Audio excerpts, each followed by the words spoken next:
ભાજપવાળા ગુજરાતને બિહાર બનાવવા માંગે છે। બિહારમાં પણ આવું જ છે કે ઉમેદવારોને ઉપાડી જાય। હવે એ ગુજરાતમાં ચાલુ થયું છે। આપણે ભલે ગામડામાં રહીએ છીએ, પણ વિચારવું પડશે કે ભાજપવાળા ઉમેદવારોને કિડનેપ કરી, અપહરણ કરી કે દાદાગીરી કરીને જો જીતી જાય તો એ ઉમેદવારો પાસે આપણે કામ લઈને જવું કેવી રીતે? આ વાત અમે નહીં પણ ગોપાલ ઇટાલિયાએ કરી છે। નમસ્કાર, હું છું મુમલ। તો આવો સાંભળીએ વધુમાં ગોપાલ ઇટાલિયા શું કહી રહ્યા છે। અત્યારે આખા ભારત દેશમાં નાનામાં નાની ચૂંટણી હોય કે મોટામાં મોટી ચૂંટણી હોય, દેશનો કોઈ પણ નાગરિક એમાં ફોર્મ ભરી શકે, ચૂંટણીમાં ઊભો રહી શકે, એવો અધિકાર દેશના મહાપુરુષોએ આપણને આપ્યો છે।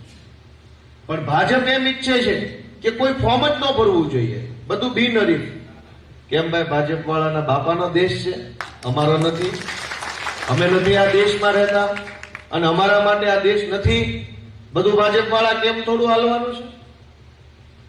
આ વાતની નોંધ ગુજરાતના નાગરિકો તરીકે આપણે લેવી જોઈએ કે ભાજપ વાળા ગુજરાતને બિહાર બનાવવા માંગે છે।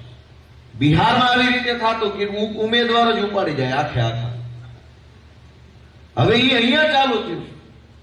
આપણે ભલે ગામડામાં રહીએ, પણ આપણે એ વિચારવું પડશે કે જો આવી રીતે ઉમેદવારોને કિડનેપ કરીને, અપહરણ કરીને, દાદાગીરી કરીને જો ભાજપ જીતી જાય તો એ જીતેલા ઉમેદવાર પાસે કામ લઈને જાવું કે મારો આપણું કિડનેપ કરી જાય તો?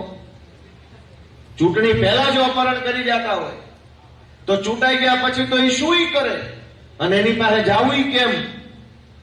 અને એટલે પહેલી મારી વિનંતી એ છે કે ગમે એ બાબત હોય, પણ ચૂંટણીમાં ગુંડાગીરી કોઈ દિવસ હાલે નહીં। માણસ તો શાંતિથી રહેવા ઈચ્છે છે, ગુંડાઓને કોઈ દિવસ મત અપાય નહીં, માથાભારે માણસોને મત અપાય નહીં।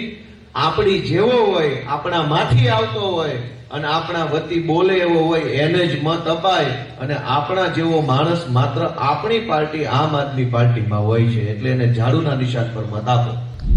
ગોપાલ ઇટાલિયાની વાતથી તમે કેટલા સહેમત છો, શું વિચારો છો? કોમેન્ટ કરીને એમને જરૂરથી જણાવજો। અત્યારે માટે બસ આટલું જ। ધન્યવાદ।